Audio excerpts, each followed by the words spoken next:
पे किसके द्वारा दी जाएंगी, ये सीएमएचओ के पास रहता है। आपको इंजेक्शन लगाना है तो इंजेक्शन लगाने के लिए आपके पास अगर कंपाउंडर है तो कंपाउंडर की क्वालिफिकेशन बकायदे डिफाइंड है।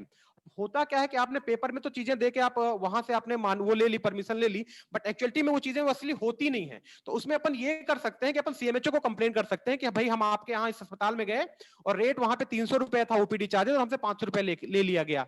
तो इस टाइप की चीजें अपन मुझे लगता है कि कर पाएंगे। और जहां तक care of standard care of treatment की है, तो standard of care of treatment definitely defined है कि निमोनिया कोई खांसी के साथ मेरे पास मरीज आता है तो मुझे क्या क्या जांचें करानी है, मुझे क्या क्या करना चाहिए, वो ऑलरेडी वेल डिफाइंड है। बट हमारी पॉकेट उतनी स्ट्रांग नहीं है डेफिनेटली, मैं गवर्नमेंट सेटअप में काम करता हूं, और ना तो गवर्नमेंट की पॉकेट उतनी स्ट्रांग है कि वो पूरी चीजें हो सके, है ना। तो डॉक्टर क्या करते हैं, चीजों को कस्टमाइज करते हैं, है ना। आप हमारे गवर्नमेंट सेटअप में आएंगे तो हम बोलेंगे यार ये तो पता है मुझे कि इन्वेस्टिगेशन तुम्हारे केस में रिक्वायर्ड नहीं है, वो जो गाइडलाइन है वो तो जर्नल ही है, गाइडलाइन को सभी में करना, पर तुम्हारे केस में रिक्वायर्ड नहीं है, इसीलिए मैं बैठा हूं यहाँ पे। अगर वो जर्नल होता तो मैं कोई कंप्यूटर सिस्टम बिठा देता, आप अपनी एंट्रीज डालते, आपको आउटपुट निकाल देता कि ये टेस्ट कराओ। तो ये जो सब्जेक्टिव वेरिएशन है, यहीं पे डॉक्टर का रोल है। और जब अपन प्राइवेट सेटअप में जाते हैं, जो कि एक प्रॉफिट के लिए खुला हुआ संस्थान है, प्राइवेट हॉस्पिटल्स डायरेक्टली प्रॉफिट के लिए खुला हुआ संस्थान है, जैसे कि आपके होटल्स खुले हुए हैं, वैसे ही वो प्रॉफिट के लिए खुला हुआ संस्थान है। उसमें लोगों की इंटीग्रिटी पे, इन चीजों पे मैं नहीं कह सकता हूं।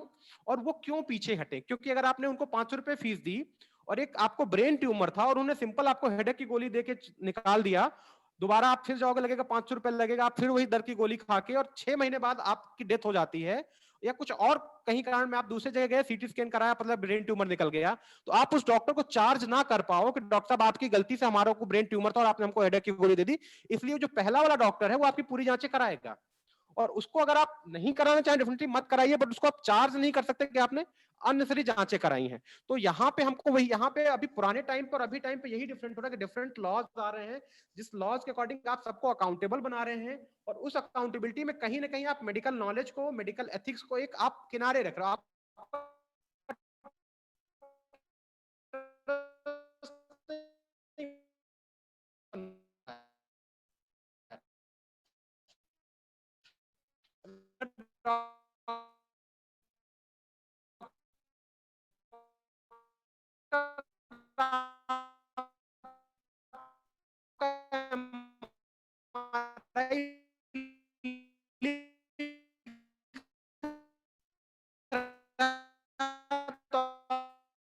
सर से मैंने बताया स्टेम सेल काफी प्रचलन में है यूरोप में और अमेरिका में। उनका ये कॉन्सेप्ट है कि अगर आपने स्टेम सेल, अब जब आपके बच्चे की डिलीवरी हुई तो वहां उसी टाइम पे स्टेम सेल प्रिजर्व करके रख लेते हैं, और कंपनियां आपसे पैसे लेती हैं 20,000 50,000 रुपए कि आपके स्टेम सेल को हमने प्रिजर्व करके रखा है, 20 साल बाद अगर आपको कोई बीमारी हो गई जो स्टेम सेल से जिसका इलाज संभव है, तो ये स्टेम सेल हम आपको देके प्रोवाइड कराएंगे। ये अभी सिस्टम है। ये सिमिलरली वैसा ही सिस्टम है कि जैसा मोबाइल आपको बेच दिया गया था सिम की लाइफ टाइम की इसकी वैलिडिटी है, आपने खरीद लिया life time validity, but actually में लाइफ टाइम की वैलिडिटी मिली क्या? आपको नहीं मिली, आपको हर महीने रिचार्ज करना पड़ता है। आप डेफिनेटली इसके लिए कोर्ट जाइए अगर आपके साथ धोखा हुआ तो।